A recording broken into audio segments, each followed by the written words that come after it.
He wasn't supposed to come back. I need you to understand that before anything else. The man attached to this reading did not go quiet because he was hurt and hoping you'd chase him. He went quiet because he decided to coldly, cleanly, permanently, and then he built a whole comfortable life on the other side of that decision and never once planned to undo it. He was done. Genuinely done. And that is exactly why what's about to happen is going to shock you. Because something specific just reached past every wall this man has ever built and did the one thing his silence was designed to make impossible. He's coming back. And he's just as stunned about it as you're going to be. So let me tell you how I know this energy so well. Let me tell you about my cousin Theo. Theo is the most avoidant human being I have ever personally known, and he taught me everything I understand about the type. Theo is the guy who, if a conversation gets too emotionally real, will suddenly remember he has to move his car. He's the one who loves you, but would rather chew glass than say it. When his last serious relationship ended, he didn't call a single person for 2 months. He just went dark, rearranged his whole apartment, took up rock climbing, and acted like nothing had happened. That's Theo. Avoidance isn't a mood for him. It's a whole operating system. When things get too close, too vulnerable, too much, he disappears, and he's good at it, and he genuinely believes he prefers it that way. And here's the thing about Theo that's relevant to you today. In all those years, I only ever saw him break his own pattern once. One time. He had gone no contact on someone he cared about. Classic Theo. Just vanished to protect himself, and he was fully, completely committed to never reaching out again. He decided. It was done. And then something specific happened. He found out through a total accident, something he was never supposed to see, that this person had been quietly defending him to a room full of people who were tearing him down, standing up for him when he wasn't there, expecting nothing, not performing it for his benefit, because he wasn't even supposed to know. And it broke him. This man who could withstand any amount of emotional pressure, who had trained himself to feel nothing and reach for no one piece of specific information, got past every single defense he had. And he called them that same night. The avoidance didn't stand a chance. Not because he'd changed. Because he'd found out one specific thing that his defenses had no answer for. Hey loves, it's Elena. Welcome to Elena Tarot. And that exact thing is what the cards want to talk about today. Because there is an avoidant man connected to you who had no intention of ever breaking his silence. I need you to really hear that. This wasn't a man secretly counting the days, waiting for an excuse to come back. He genuinely closed the door. He was at peace with the no contact. It was working for him. And then something specific happened. One particular thing got past his defenses, and now the man who was never going to reach out is about to. Let me show you exactly what happened. And I want to say, before we pull a single card, why I think this reading matters so much, why I'm not just telling you he's coming back like it's a happy ending and rolling credits. Because the reason he's coming back changes everything about how you should receive it. There's a world of difference between a man who returns because he got bored, or lonely in a generic way, or couldn't find someone new fast enough, and a man who returns because something specific reached into his sealed-off heart and showed him a truth he'd been successfully hiding from himself. The first kind of return is cheap, and it'll happen again in reverse the moment something better distracts him. The second kind is a genuine reckoning, and what the cards are showing me today is unmistakably the second kind. So, we're not here just to confirm that he's reaching out. We're here to understand why. Because the why is the whole thing, and the why is what tells you what to do with it. Type "he was done" in the comments right now if you can already feel that this describes your person, the one who didn't just drift away, but genuinely, deliberately, closed the door and moved on. I want to see how many of you have been carrying a silence you were sure was permanent, because the cards are about to tell you it isn't. Let me shuffle who this man actually is first card. And before we get to what happened, I have to establish who we're dealing with, because this whole reading depends on you understanding his wiring. The card is the King of Swords. The King of Swords is a man who lives almost entirely in his head. Logic, control, reason, distance. He leads with his mind and keeps his heart in a locked drawer in another room. And I've pulled him first, upright and strong, because I need you to understand that this man's avoidance isn't random emotional flakiness, it's a system, an intelligent, deliberate, well-defended system that he runs on purpose to keep himself safe. Here's what the King of Swords avoidant is actually like, and you'll recognize him instantly if he's yours. He's not cold because he feels nothing. He's cold because he feels too much and has decided that feelings are dangerous, inefficient, and best managed by keeping everyone at sword's length. He rationalizes everything. When he pulled away from you, he had reasons, logical, airtight-sounding reasons for why it was the sensible thing to do. He probably told himself the connection was too complicated, or the timing was wrong, or he wasn't in a place for it, and he believed every word. Because the King of Swords is a genius at using his own intelligence to talk himself out of things that scare him. And here's what makes him so hard to reach. He is fully convinced his avoidance is wisdom. That's the whole trap of this man. He doesn't experience his no contact as running away. He experiences it as being mature, rational, self-protective, smart. He's built an entire logical fortress around the decision to stay away from you. And from the inside, that fortress feels like clear thinking, not fear. Let me give you a practical picture so you really see him. You know the type of person who, in an argument, stays infuriatingly calm and logical while you're getting emotional and somehow uses that calm as a weapon, like their composure proves they're right and your feelings prove you're wrong? That's the King of Swords energy. Now imagine that person applying that same cool, rational, I've thought about this and I've decided energy to the choice to cut contact with you. That's what you've been up against. Not a man who forgot about you. A man who made a reasoned decision to stay away and armored it in logic so thick that under normal circumstances, nothing could get through. Which is exactly why what happened next is so remarkable. Comment the fortress if this is your man, the calm, logical, self-justifying one who made walking away sound like the smartest thing in the world. Because we're about to watch his fortress get breached. And I want to add one more thing about the King of Swords, because it's the piece that explains why this man's return means more, not less, than a normal person's would. The higher someone's walls, the more it means when someone gets over them. Think about it in reverse for a second. If an emotionally open, expressive, reaches out easily person breaks a short silence, that's barely news reaching out is what they do. But when a man like this, a man whose entire architecture is designed to never need anyone, whose pride is built on self-sufficiency, whose whole self-image depends on being the one who doesn't chase when that man breaks his own silence, it is genuinely extraordinary. Because he's not just sending a message. He's contradicting his entire operating system. He's doing the one thing his identity is organized against. So don't measure his reach out by what it would mean coming from an average person. Measure it by what it costs him, specifically, and for a King of Swords.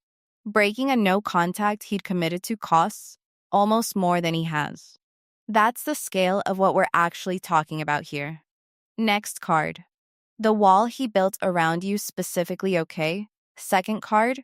And this shows me the specific no contact he built the exact shape of the silence. The card is the Four of Swords. Now, the Four of Swords is a card of retreat and stillness, but I'm reading it very specifically here, so stay with me. This isn't the Four of Swords of someone collapsed and depleted. This is the Four of Swords of a man who deliberately withdrew into a bunker, who chose the silence, who lay down in the quiet on purpose, pulled the door shut, and told himself, this is better. This is rest. This is peace. I'm done with all that noise. His no contact was intentional, controlled, and this is important comfortable for him. He wasn't suffering in the silence. He'd made his peace with it. And I want to dwell on this because it's the whole premise of the title. This man was not sitting in his no contact secretly miserable, secretly hoping you'd reach out, secretly waiting for a reason to come back. That's the fantasy version, and I won't sell it to you. The truth the Four of Swords shows me is that he had genuinely settled into the distance. He'd processed it, filed it away, and moved his life into a shape that didn't include you. He was, by all accounts, fine. The no contact was doing its job. The bunker was working. Which means, and this is the part that matters, whatever broke through had to break through a man who was not looking for a way back.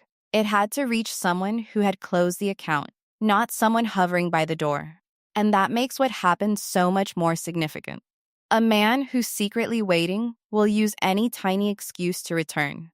This man needed something strong enough to pull him out of a silence he was genuinely content in. That's a completely different order of event. Here's the practical version, and it reframes everything. Think about the difference between a person who quits a job but keeps checking the company's socials, half hoping they'll be asked back, versus a person who quits, deletes the app, moves cities, and never looks back because they fully closed that chapter. The second person is so much harder to lure back because they're not leaving a door open. Your man was the second kind. He didn't leave a door open. He bricked it up and painted over it. So when I tell you something got him to break the no contact, understand, it wasn't a man finding an excuse he'd been hoping for. It was a man having a sealed door blown open by something he never saw coming.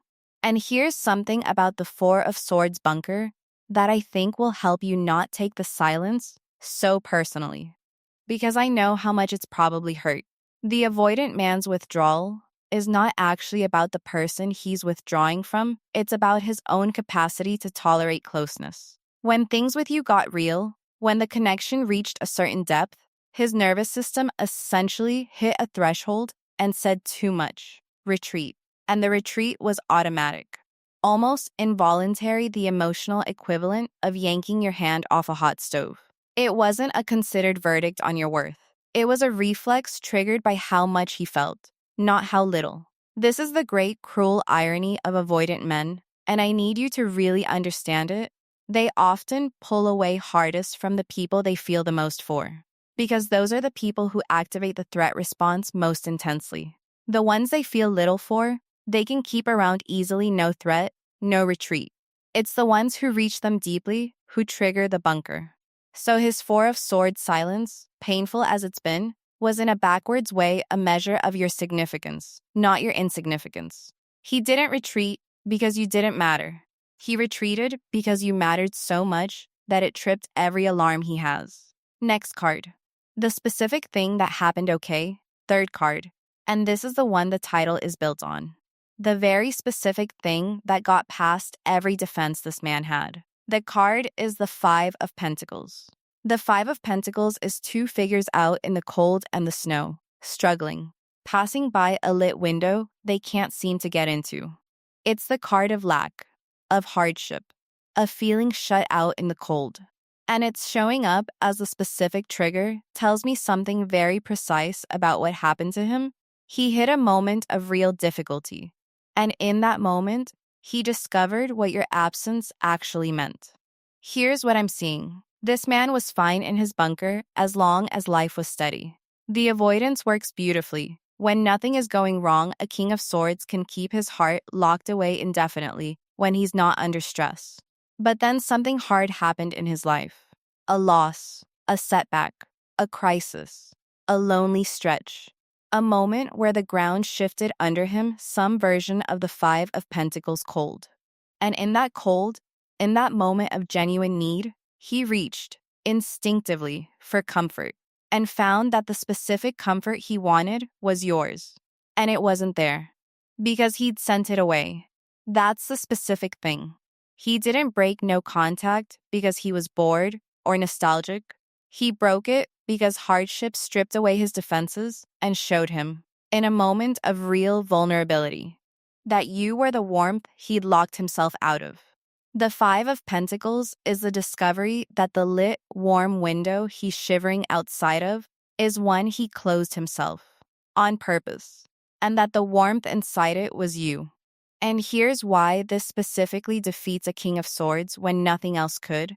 His whole defense system runs on strength, on being fine, being rational, being in control, not needing anyone. And difficulty, real difficulty, is the one thing that breaks that system. Because you cannot logic your way out of genuinely needing comfort. When a self sufficient man hits a wall hard enough, his self sufficiency cracks, and through the crack comes the truth his logic had been suppressing. I need something. And the something I need is her. And she's not here because I did that. Let me give you the practical picture, because you've seen this in real life. Think about how people who pride themselves on never needing anyone suddenly, in a hospital room, or after a loss, or in a TAM crisis, reach for the one person they'd been keeping at a distance. Illness, grief, failure, fear, these things melt self-sufficiency like nothing else. The strongest, most independent, most avoidant person in the world becomes suddenly, achingly human the moment life brings them to their knees. And in that moment, the mask comes off, and they see clearly who they actually want in their corner. That happened to him. Something knocked him down, and on the way down, he saw your face. And he realized the warmth he was missing was warmth he'd exiled. Comment the cold window if you can feel that something hard happened in this person's life, because that difficulty is the specific thing that cracked his defenses and showed him what he'd lost. And I want to name why hardship is so specifically the thing that defeats avoidance. Because once you understand this mechanism, you'll understand this man completely. Avoidant people are masters of what you might call deactivation. When they're safe and comfortable, they can literally turn down their own attachment feelings, suppress them, convince themselves they don't miss you, don't need you, are perfectly fine alone. And when things are calm, this works. They really do feel fine. That's why your no contact probably looked, from the outside, like genuine indifference, because in the calm, he had genuinely deactivated his feelings for you. But here's the thing, deactivation cannot survive a genuine crisis. When real hardship hits, the nervous system's demand for comfort and connection overrides the deactivation strategy completely. The suppression breaks down under load. It's like how you can hold a beach ball underwater with steady effort until something bumps you, and it explodes back to the surface. Hardship is the bump. And when it came, every feeling he'd been holding underwater for you came exploding up all at once. And he could not push them back down, because his hands were full just trying to survive the hard thing. That's the specific mechanism. That's why a moment of difficulty and almost nothing else could defeat a defense system this good. Next card. What he realized about you in that moment, okay? Fourth card. And this deepens the specific realization what exactly he understood about you when his defenses cracked. The card is the Queen of Cups. The Queen of Cups is the embodiment of emotional depth, nurturing, safety, unconditional warmth. She's the person whose presence feels like being wrapped in something soft after a long, cold day. And her showing up here as what he realized about you tells me the specific thing that got past his defenses was the memory and recognition of how you made him feel. Not what you look like, not the fun you had, the safety. In his moment of Five of Pentacles hardship, what he suddenly, desperately missed was the specific emotional safety that you, and apparently only you, provided. Because here's what an avoidant King of Swords almost never lets himself admit, that somewhere out there is a person around whom he could actually put the sword down. A person whose presence made his constant vigilance unnecessary. A person he could be soft with. And that person is so rare and so threatening to his whole system that he'll often run from them hardest, because they represent the one thing his defenses exist to prevent, which is being truly, safely open. You were his Queen of Cups. You were the one place he could have rested. And that's exactly why he ran, and exactly what he rediscovered when life got cold. And I want you to sit with the specificity of this, because it's the heart of the reading. He didn't miss a relationship. He didn't miss having someone. Those are generic and replaceable. He missed you, specifically, because what you provided was not generic, it was a particular quality of safety that he has not been able to find or replicate anywhere else. He probably tried. He probably told himself he could get that feeling from someone easier, someone less threatening, someone who didn't require him to actually open up. And in his moment of real need, he discovered the terrible, clarifying truth. It doesn't work with anyone else. The safety was specific. It was her. Here's the practical version. Think about how you can replace almost anything generic in your life, but you cannot replace a specific comfort. Anyone can make you a coffee, but only one person makes it the exact way that tastes like home. Any house can shelter you, but only one place ever felt like your place. There are things in life that are stubbornly, irreplaceably specific, and other people, at their deepest, are like that. He went looking for a generic version of the safety you gave him, found that it doesn't exist, and realized the warmth was attached to you specifically and could not be sourced elsewhere. That realization is what's driving him back. And there's a detail here I don't want you to miss, because it's the thing that makes the Queen of Cups realization so devastating for him specifically. An avoidant man spends enormous energy convincing himself that people are interchangeable, that no one is irreplaceable, that he can always find another, that attachment to any specific person is a weakness he's above. This belief is load-bearing for his whole system. It's what lets him walk away from people without it costing him. So when he went out into the cold and discovered that you, specifically, could not be replaced, that the safety was not a generic feature he could get from the next person, it didn't just make him miss you. It shattered a core belief he'd organized his entire emotional life around. He found out, against his will, that he is capable of needing one specific person, which is the exact thing his avoidance existed to prevent him from ever having to feel. That discovery is genuinely destabilizing for a man like this. He's not just grieving your absence, he's grieving the death of the belief that made him feel safe and untouchable, the belief that he didn't need anyone in particular. You proved that belief false just by being irreplaceable, and he will never quite be able to unknow that now. Next card. The panic underneath his approach. Okay. Fifth card. And this shows me his actual emotional state as he prepares to break the silence, and it is not the calm King of Swords anymore. The card is the Seven of Cups. The Seven of Cups is a person standing before a cloud of floating cups, overwhelmed, spinning, unable to think, clearly lost in a swirl of possibilities, illusions, and confusion. And it's showing up here tells me that underneath whatever composed exterior he tries to present, this man is actually in a state of internal chaos. The clarity of the King of Swords has completely deserted him. He's spinning, overthinking, running 1,000 scenarios, drafting and deleting, wanting to reach out and terrified to, confused by the intensity of his own feelings, which he'd worked so hard to suppress and which are now flooding back all at once. And this is important for you to understand, because it explains why his approach when it comes might be messy. The King of Swords who left you was controlled and articulate, but the man reaching back is a Seven of Cups mess, and the two don't look alike. He may fumble it.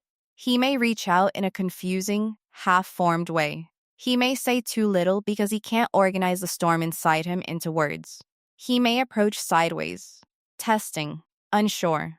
Because he genuinely doesn't know how to do this, he's a man whose entire skill set is avoidance, suddenly trying to do the opposite, with no practice at it. Here's what I most want you to understand about the Seven of Cups here. His confusion is not a lack of feeling. It's an overload of it. An avoidant man doesn't spin like this over someone he's lukewarm about. He spins like this precisely because the feelings are so big that they've overwhelmed his usual processing system. The chaos is the measure of the depth. A man who felt a little would reach out cleanly and casually. A man who felt this much, after suppressing it for so long, short circuits, and that short circuit is the Seven of Cups. Let me make it practical. Think about the difference between how you text someone you don't care much about versus how you agonize over a message to someone who really matters. The low-stakes text takes 4 seconds. The high-stakes one takes an hour, 17 drafts, and a friend's second opinion because it matters, because you're scared of getting it wrong, because the outcome means something. His whole approach to you right now is the 17 drafts kind. The fact that he's confused, hesitant, and possibly clumsy about reaching out is not evidence that he doesn't care. It's evidence that he cares so much he can't think straight. That's the Seven of Cups. Comment 17 drafts if you can feel this man spinning behind the scenes, overwhelmed, overthinking, undone by feelings he can't organize. Because that chaos is the size of what he's feeling. And I want to point out something the Seven of Cups reveals about his timeline, because it might explain a delay that's confusing you. The Seven of Cups is a card of not acting yet, of standing frozen in front of all the possibilities, paralyzed by them, unable to choose. So there may be a gap, possibly a maddening one, between the moment he cracked open and the moment he actually reaches out. And I don't want you to misread that gap. In that gap, he is not indifferent. He is spinning. He's picking up the phone and putting it down. He's composing the message and deleting it. He's deciding to reach out today, then talking himself out of it, then deciding again tomorrow. The Seven of Cups gap is not the absence of desire, it's desire tangled up in so much fear and overthinking that it can't move cleanly. So if you've been feeling this person's energy, intensely feeling them close, feeling them thinking about you, but no message has actually come yet, this is why. He's in the cloud of cups, wanting to reach and unable to organize himself into doing it. The pull you feel is real, even though the action hasn't landed. He's coming. He's just lost in the spin on the way here. Next card. Why he's afraid to reach out, okay? Sixth card. And this names the specific fear that's making even this hard for him, the thing standing between the impulse and the action. The card is the Ten of Swords. The Ten of Swords is a dramatic-looking card, a figure lying down with swords in their back, and it looks scary. But here, it's showing me something very specific and very human. It's the card of a worst-case scenario playing out in his imagination. It's the card of, what if I reach out and it goes catastrophically? And that catastrophic imagining is the last thing standing between him and you. Here's what's happening in him. He's finally realized he wants to break the silence. The Five of Pentacles cracked him open. The Queen of Cups showed him what he lost. And the impulse to reach out is real and strong.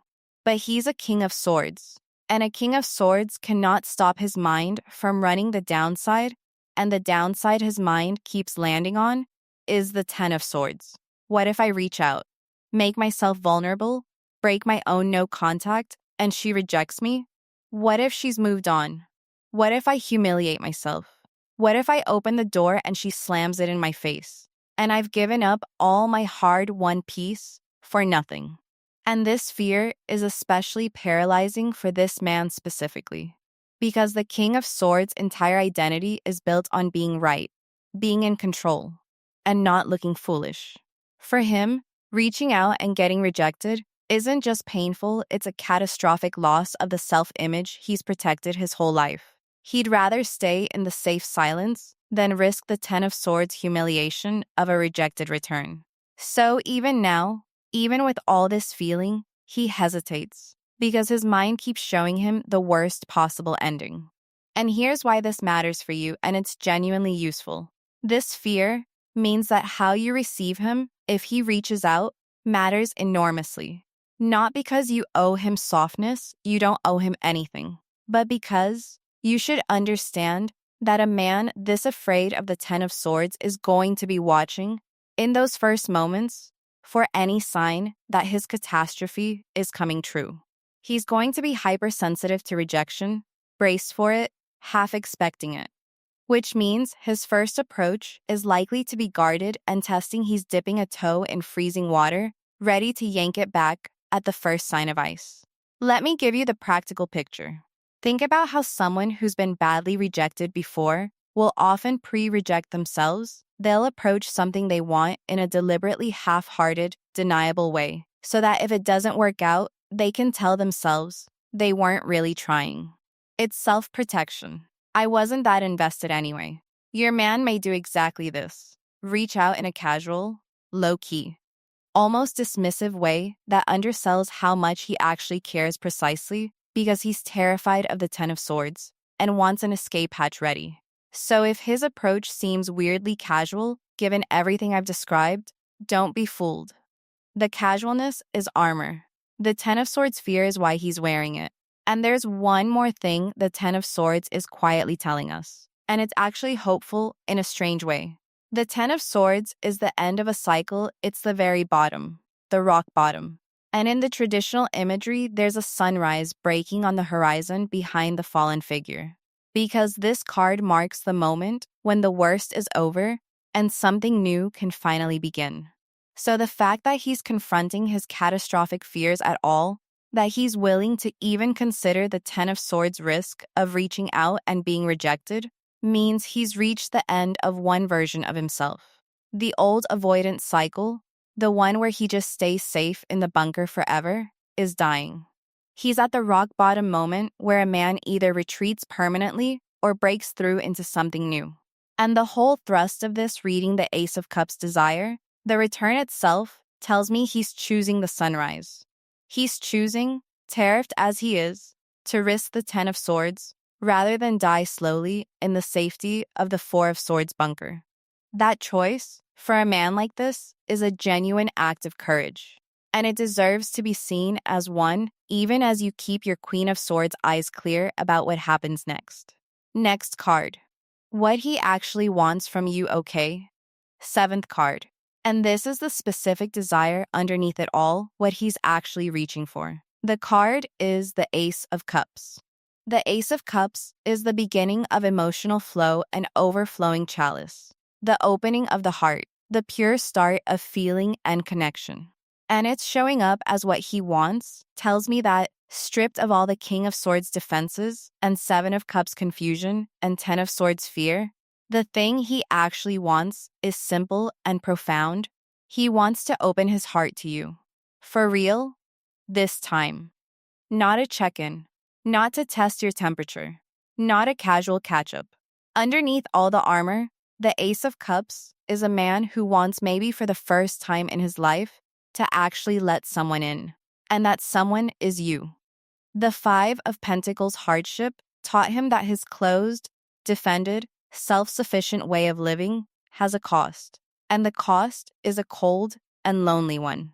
And in learning that, he's arrived at a genuine, if terrifying, desire to do the thing he spent his whole life avoiding. To be open, to feel, to connect without the sword drawn. And here's the tender, complicated truth of the Ace of Cups here. He may not know how to do this. The desire is real, the overflowing cup is genuine, but the wanting and the ability are two different things. This is a man with a lifetime of practice at avoidance and almost none at openness. So what you may get is a man who genuinely wants to pour his heart out and has no idea how, who reaches for intimacy with hands that only know how to build walls. The Ace of Cups is the pure intention. Whether he has the skill to act on it is the open question. And honestly, it's a question only time and his actions can answer. Let me make it practical. Think about someone who spent their whole life being tough and guarded, finally wanting to be emotionally open, and how clumsy that first attempt usually is. It's like someone who's never danced suddenly wanting to dance.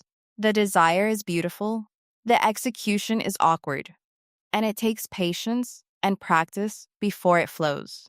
His Ace of Cups is that first, clumsy, sincere attempt at a dance he's never done. The intention is pure and real. The skill is not yet there. And you get to decide how much patience you have for someone learning, in real time, to do the thing they should have learned long ago. Comment he wants to open if this lands, if you can feel that underneath all the armor, this man genuinely wants to let you in for the first time. And I want to hand you a way to tell the difference between a real Ace of Cups opening and a fake one, because avoidant men are capable of both. And mistaking one for the other is how people get hurt. A fake opening looks like intensity without substance, big feelings. Sweeping words, I've never felt this way. A flood of emotion that pours out fast and dramatic and then goes nowhere. It's real in the moment and evaporates by morning because it was a discharge of crisis panic, not a genuine shift. A real Ace of Cups opening looks different and quieter. It looks like a man doing small, consistent, vulnerable things over time, not a grand emotional flood, but steady evidence that he's actually keeping his heart available even when it's uncomfortable, even when the crisis has passed, even when his old defenses are whispering at him to shut back down. The real thing is less dramatic and more durable. So don't be dazzled by an emotional flood, and don't be disappointed by a quiet but consistent opening. Intensity is cheap, consistency is the real currency. Watch which one he's actually offering, the firework or the steady flame. Only one of them is the Ace of Cups made real. Let's pull our final card. What this means for you, okay? Last card. After all of it, who he is, the wall he built, the specific hardship that cracked it, what he realized, his panic, his fear, and what he actually wants, where does this leave you? The card is the Queen of Swords. And I love this, because after a whole reading about a King of Swords, the universe hands you the Queen of Swords, his equal, his match, and in this moment, his superior. The Queen of Swords is clear-eyed, discerning, and crucially not fooled. She has been through things and come out sharp rather than bitter. She sees people clearly. She listens to what they say and watches what they do, and notices the gap between the two.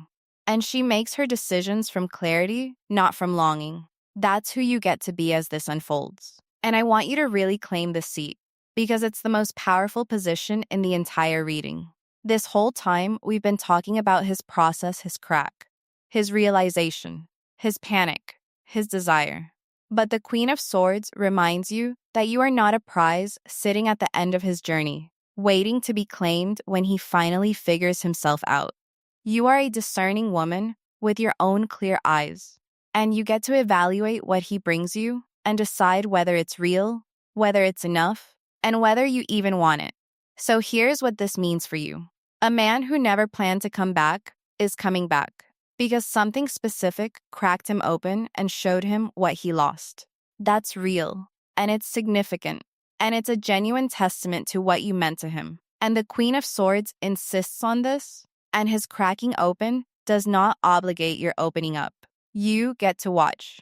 You get to see whether the Ace of Cups desire becomes actual, consistent, demonstrated change, or whether it's just a Five of Pentacles panic that evaporates the moment his life warms back up and his King of Swords defenses come back online. Because that's the real risk with this man, and I won't hide it from you.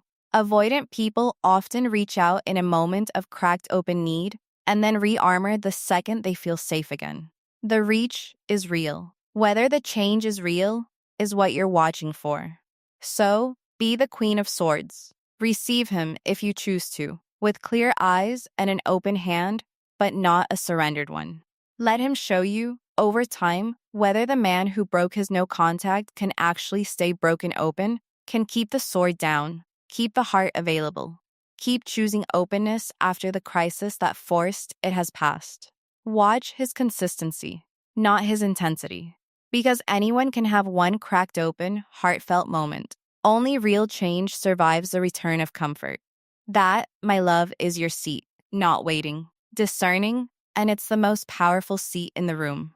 The one thing to watch for before you let him back and before I bring this all together, I have to give you the most practical, protective thing in this entire reading, because I love you too much to send you into this reunion without it.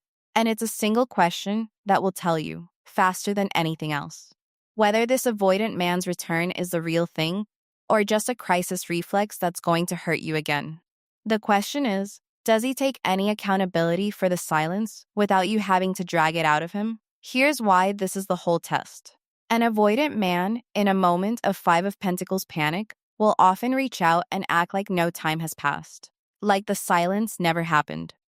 Like he can just slide back in casually. Hey, how have you been? We should catch up, with zero acknowledgement of the fact that he went dark, cut you off, and left you in the cold. And I need you to notice if he does that, because it's the biggest red flag there is with this type. A man who reaches back out but refuses to own the leaving is a man who is very likely to leave again, because he hasn't actually confronted his pattern. He's just temporarily overwhelmed by feeling. And the moment the feeling settles, the pattern comes right back. But a man who reaches out and can say, even clumsily, even briefly, I know I disappeared. I know that wasn't fair to you. I got scared and I pulled away, and I'm sorry. That is a man who has actually looked at his own avoidance and named it. And a man who can name his pattern has a fighting chance of not repeating it. The accountability isn't about making him grovel or getting an apology for your ego. It's diagnostic. It tells you whether he merely had a feeling breakthrough or whether he genuinely grew enough self-awareness to see what he does and take responsibility for it. Here's the practical way to hold this. When he comes back, and he's coming, don't lead with the question, and don't interrogate him. Just watch. Give him a little room and see what he fills it with. Does he fill it with accountability? With some acknowledgement of the leaving? With any sign that he understands what the silence cost you? Or does he fill it with pure charm and casualness, acting like the no contact was nothing, steering hard around any mention of it? The first is a man who might actually be safe to let back in slowly. The second is a man running the exact same avoidant playbook, just temporarily warmed up by crisis. Watch which one shows up. It will tell you almost everything. And whatever you find, believe it. Don't explain it away. Don't tell yourself he'll get to the accountability eventually, or that he means to, or that he's just bad with words. An avoidant man will show you, in how he handles the return, exactly how he's going to handle the next time things get hard. Let that be information. Let it be the thing that guides your decision, more than the flattery of him coming back at all. Let me gather this whole thing up for you. The King of Swords showed us who he is, not a flaky man, but a deliberately, intelligently avoidant one, who built a logical fortress around his decision to stay away and genuinely believes his avoidance is wisdom. The Four of Swords showed us his no contact, not a miserable waiting, but a comfortable, settled, bricked-up silence he'd fully made peace with, which is exactly what makes his return so significant. The Five of Pentacles was the specific trigger the title promised, a moment of real hardship that stripped his defenses and showed him, in the cold, that the warm window he'd locked himself out of was you. The Queen of Cups named what he realized. Not that he missed a relationship, but that he missed your specific, irreplaceable safety, and discovered it can't be sourced from anyone else. The Seven of Cups revealed his real state, now not the calm king anymore, but a spinning, overwhelmed, 17 drafts mess, because the feelings he suppressed came flooding back all at once and short-circuited his clarity.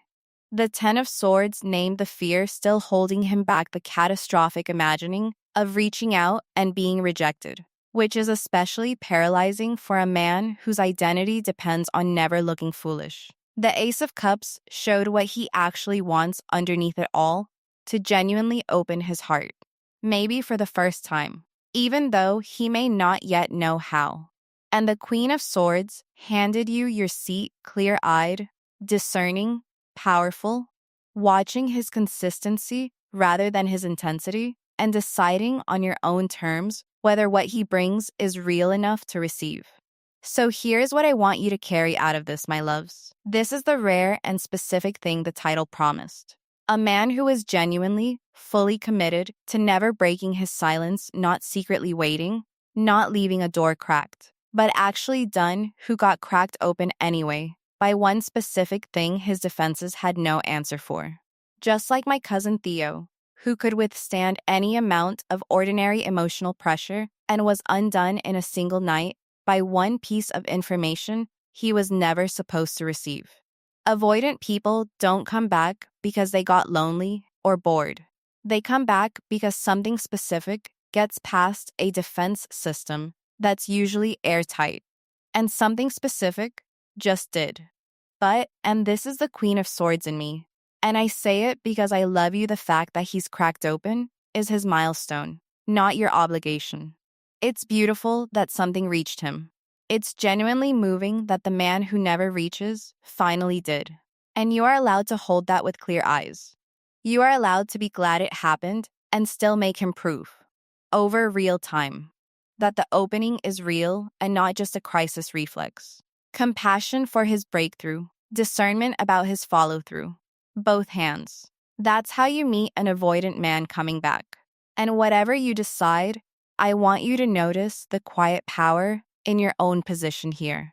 You did not chase him. You did not break down his door.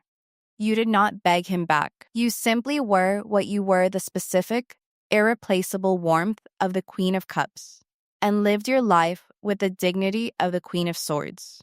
And that, without you lifting a finger, turned out to be the one thing his whole fortress couldn't defend against. You didn't win him back by pursuing him. You became unforgettable by being fully yourself and letting him feel the absence of it. Never underestimate the gravitational pull of a woman who simply refuses to chase. That's the reading, my loves. If this hit you, if you know this exact man, the calm, avoidant one who was never going to reach out, and you can feel him about to, please like this video on your way out. It genuinely helps this specific message reach the women who need to understand what's actually happening behind an avoidant man's silence. And subscribe to Elena Tarot, because insightful, honest readings like this are exactly what I'm here for. Tell me in the comments which card cracked it open for you. The Fortress? The Cold Window? The 17 Drafts? I read every single one, and what you choose tells me exactly where you are in your story. And if you already know exactly who this avoidant man is, you don't have to name him. Just drop a single, so I know the silence is about to break. Thank you for being here today. And thank you for being the kind of specific, irreplaceable warmth that a man can lock himself away from, but never quite get over. His defenses were built to keep out everyone. They just were never built to keep out you. I'll see you in the next one.